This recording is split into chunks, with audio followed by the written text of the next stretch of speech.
Headlines tracking passengers inside airports. A trade group says by 2017, almost 2/3 of U.S. airports will be able to know exactly where you are in the terminal. They're installing Bluetooth hubs that will recognize your smartphone and send you information, stuff like directions, walk times, restroom and restaurant locations. The app launches early next year. YouTube is betting you'll pay to watch videos without ads. Parent company Google is offering YouTube Red for 10 commercial-free dollars a month. Analysts say YouTube already brings in as much as $10 billion a year for Google.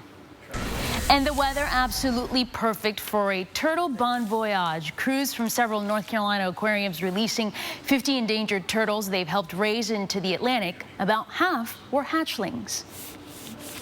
As threatened and endangered species, it's very important to put these animals back, and it's even more important to get them back to where they should be. So we want to get them offshore where they can go out into the Gulf Stream. And the Gulf Stream should help the turtles get out into the mid-Atlantic. Experts say that's where this species would typically be this time of year. Pretty neat. Skip over this tropical update. We got a lot going on here today. We're going to start with Hurricane Patricia and the intermediate advisory out, increasing the winds to 90 miles per hour. In case you missed it here, this quickly went from tropical depression to tropical storm to hurricane overnight last night and is on a track to rapidly intensify today. That is the thinking from the National Hurricane Center. You can't see an eye right here, although from time to time from the satellite perspective, we've been able to, but you can see it from some other vantage points, so we'll show you that in a moment.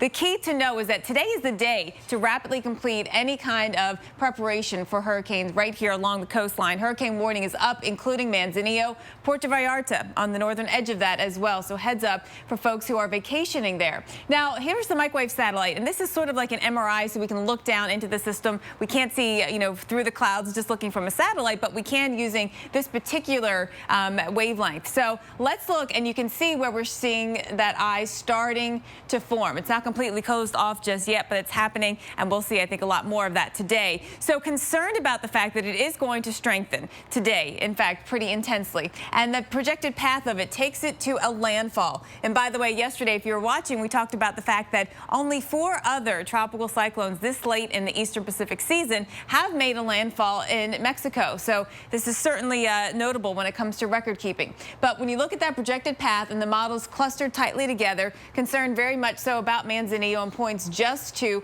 the west and north of there. Coming in, making landfall at some point overnight Friday into Saturday is the timing right now based on all the data that we have. And we've got some big tall mountains right inland here. Once you get inland, we go up in elevation tremendously. So heavy rain is going to be a very big concern, flash flooding, and of course the concern for mudslides when you start talking about the mountainous terrain. Let's show you one of our models, the RPM model, and you watch it offshore. You see some of the rain bands affecting the coastline, and then you see it make that turn. It doesn't make the turn north until the last minute, but then it does, and all the moisture streams inland over the mountains and actually up across the Mexican plateau as well.